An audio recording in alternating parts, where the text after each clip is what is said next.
Assalamualaikum warahmatullahi wabarakatuh. Perkenalkan, nama saya Tiara Damayanti Putri, mahasiswa Pendidikan Guru Sekolah Dasar Universitas 11 Maret Surakarta.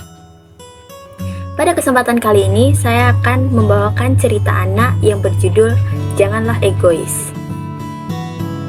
Di sebuah desa, terdapat 3 anak yang bersahabat. Ia adalah Edi, Reno, dan Budi. Sore itu, cuaca sangat cerah, sehingga Reno dan Budi pun memutuskan untuk pergi memancing. Tak lama setelah itu, Edi pun datang menyusul kedua temannya untuk memancing. Sesampainya di tempat pemancingan, Edi pun menyapa teman-temannya. "Hai semuanya." "Hai Edi."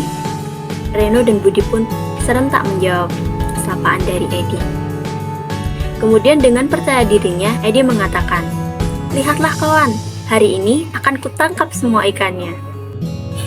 Nah, pada saat mereka memancing, umpan yang diletakkan Edi pun tak kunjung dimakan oleh ikan.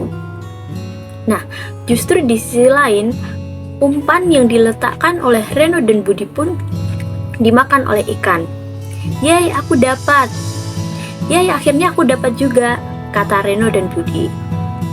Sementara itu, Edi masih menunggu umpannya dimakan oleh ikan, sampai-sampai ia merasa mengantuk. Kemudian ia mulai merasa bosan dan ingin bertukar tempat dengan Budi, karena ia berpikir bahwa jika ia bertukar tempat dengan Budi, ia akan mendapatkan ikan. Nah, kemudian memang benar adanya, ternyata tak lama setelah itu ia mendapatkan ikan. Namun, sayangnya ikan yang ia dapatkan begitu kecil. Lalu Reno berkata, "Hei Edi, itu saja yang kamu dapat." Nah, mendengar perkataan Reno yang seperti itu, Edi pun marah. Lalu, ia menendang ember yang ia gunakan untuk memancing tadi dan pergi meninggalkan teman-temannya. Beberapa saat kemudian, Edi kembali ke tempat pemancingan tadi. Ia kembali dengan membawa kereta luncur miliknya. Reno dan Budi yang melihatnya pun jadi ingin untuk mencobanya. Kemudian Reno berkata, "Bolehkah aku mencobanya, Edi?" Edi pun menjawab, "Oh, tentu tidak. Kereta luncur ini hanya muat untuk aku." Edi tidak mengizinkan teman-temannya untuk meminjam kereta luncur miliknya. Kemudian ia pergi ke tempat lain untuk bermain sendirian dengan kereta luncurnya.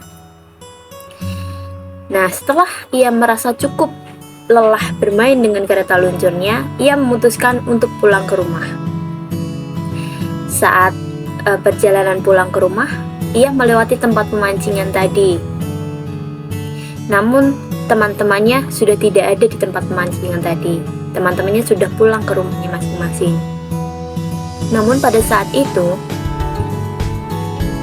ia melihat bahwa ember yang ia gunakan untuk memancing tadi sudah dipenuhi ikan oleh teman-temannya. Ia tak menyangka bahwa teman-temannya sebaik itu.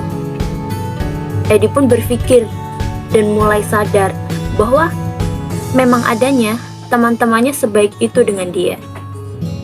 Sesampainya Edi di rumah, ia pun kembali berpikir bahwa ia sadar jika teman-temannya begitu baik kepadanya.